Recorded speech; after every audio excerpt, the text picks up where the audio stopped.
We have a global problem that requires a global solution. We need the best science in the world.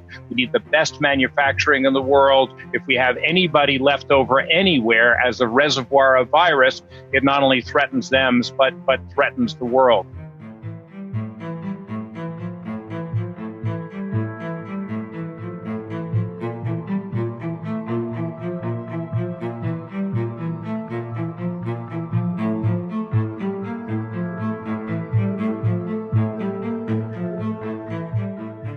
You know, this is costing us $2 to $4 trillion for this outbreak right now. So even if we can move forward vaccines by 1 or 2 weeks, it may pay for itself.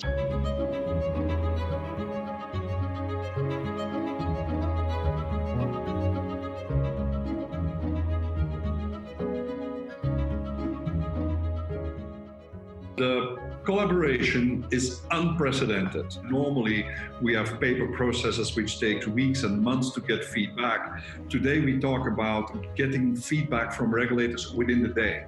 The collaborations are really very, very intense. Even over the weekend, we are having meetings with regulators around the world at the moment. So it's really exceptionally special as you go through it, and you see the commitment of everybody involved.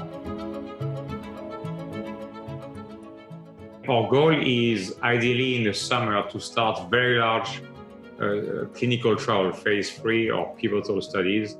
And you're talking, thousands of people, maybe, up to 10,000 people across many different hospitals around the world. And the goal will be to be in a position to potentially, assuming everything goes well, to go to the regulators and to actually ask for product approval as early as the end of this year. They will have then to review the file, which will lead to potential approval in the first quarter of the first half of 2021. That's for approval that it can be used for millions and millions, hundreds of millions of people.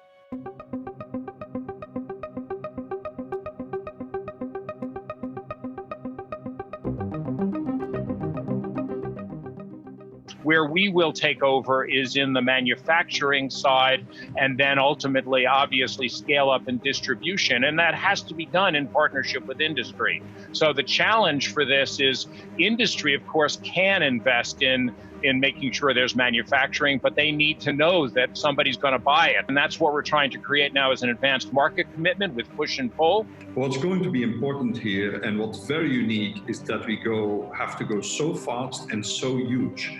Because where Ebola was a problem in Central Africa, with a few 100,000 vaccines, you can get it under control. Here you need billions of vaccines. And that's where industry comes in, I think, is that you need a large contingent of people with a lot of experience to develop vaccines fast and globally. And then you need, in parallel, not just sequential, but you need to start already preparing manufacturing long before you have your clinical results available.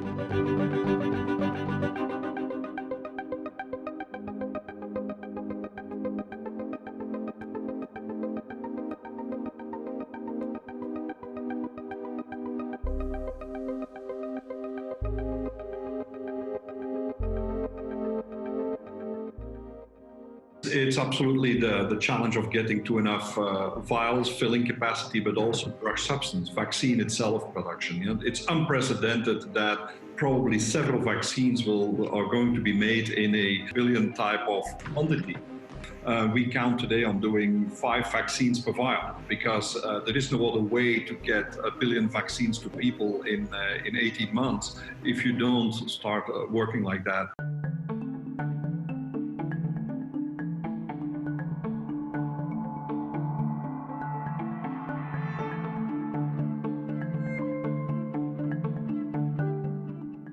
Ebola was an opportunity to come together and experiment with this, but not at the scale we're talking about.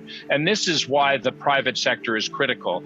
Paul talked about the private sector for vaccines, but let me talk about a different role for the private sector, which is going to be in distribution, bringing innovation in. How do we do last mile? We're working with UPS on that. We're working with drones to deliver equipment. We try to make sure that there is a very large capacity available so that the quantity can support a large part of the world, and fighting for equitable access in the world, that people can get access wherever they need it in the world is very important. If we don't solve this infection in every part of the world, it will not be solved for the world. And that's where an unprecedented global collaboration will be needed, and speed. Yeah? Days count, hours count, not just for the economy, but just for every life which will be lost if we do this not.